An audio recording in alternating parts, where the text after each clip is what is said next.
इंसान अपने दिमाग का कितना हिस्सा इस्तेमाल करता है? 5%, 10% या शायद उससे भी कम। लेकिन सोचो, अगर किसी दिन एक इंसान अपने दिमाग की पूरी 100% ताकत को अनलॉक कर दे तो क्या वो भगवान बन जाएगा या फिर इंसानियत के लिए सबसे बड़ा खतरा? ये कहानी है एक ऐसी लड़की की जो गलती से ऐसी शक्ति हासिल कर बैठती है जिसे साइंस भी समझ नहीं पाई। लूसी अपने बॉयफ्रेंड रिचर्ड के साथ थी। वो थोड़ा बेचैन था और उसे जल्दी थी, इसलिए उसने लूसी से कहा कि वो उसकी जगह एक ब्रीफकेस दे आए। इसके बदले उसने $500 देने का वादा किया और कहा कि बस इसे मिस्टर जैंग को देना है। लूसी को शक हुआ तो उसने पूछा कि इसमें क्या है। रिचर्ड बात टालने लगा और बोला कि उसे नहीं पता, शायद कुछ मामूली कागज होंगे। ये बात लूसी को कुछ हजम नहीं हुई। बेकार से कागजों के लिए कोई इतने पैसे क्यों देगा? जब लूसी ने मना किया तो रिचर्ड ने जबरदस्ती की। उसने ब्रीफकेस को हथकड़ी से लूसी की कलाई में बांध दिया। उसने बताया कि इसे खोलने की चाबी और कोड सिर्फ मिस्टर जैंग के पास है। लूसी ने बहुत विरोध किया लेकिन वो नहीं माना। गुस्से में और कोई रास्ता न होने पर लूसी उस बिल्डिंग की तरफ चल दी। रिसेप्शन पर उसने बॉस से मिलने को कहा। रिसेप्शन वाले ने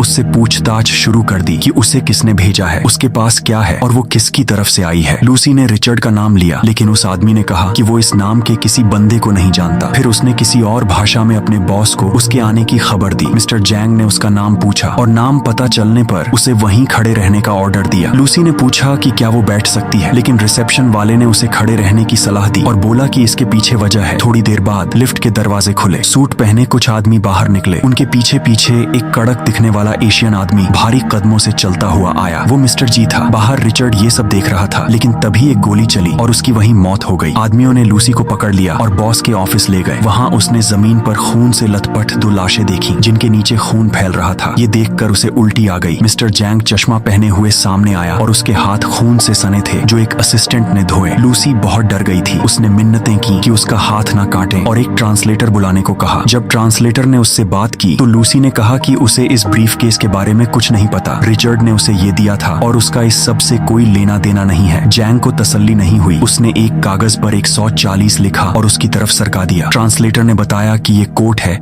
और बॉस चाहता है कि वो इसे खोले। लूसी हिचकिचाई और पूछा कि क्या ये खतरनाक है। ट्रांसलेटर ने मना किया तो वो बोली कि अगर ये सेफ है तो जैंग खुद क्यों नहीं खोल लेता। बाहर से बॉस ने जवाब दिया कि उसे रिचर्ड पर भरोसा नहीं था। उसे डरता हुआ देखकर जैंग ने अपने आदमियों को उस पर बंदूक तानने का ऑर्डर दिया। लूसी घबरा गई और कांपते हुए उसने कोड डाल दिया। अंदर उसे कुछ पैकेट मिले जिनमें कोई नीली चीज या पत्थर थे जो उसे बहुत अजीब लगे। जैंग ने एक प्लास्टिक का ट्यूब लिया, उसमें से थोड़ा सा टुकड़ा निकाला और एक बहुत बुरी तरह घायल आदमी के पास ले गया जिसे कमरे में लाया गया था। उन्होंने उस आदमी को जबरदस्ती वो चीज सूंघाई। कुछ ही सेकंड में वो आदमी आपे से बाहर हो गया और पागलों की तरह जोर जोर से हंसने लगा। कुछ गार्ड भी हंसने लगे लेकिन अपने बॉस की घूरते ही चुप हो गए। अचानक जैंग ने अपनी बंदूक निकाली और उस आदमी के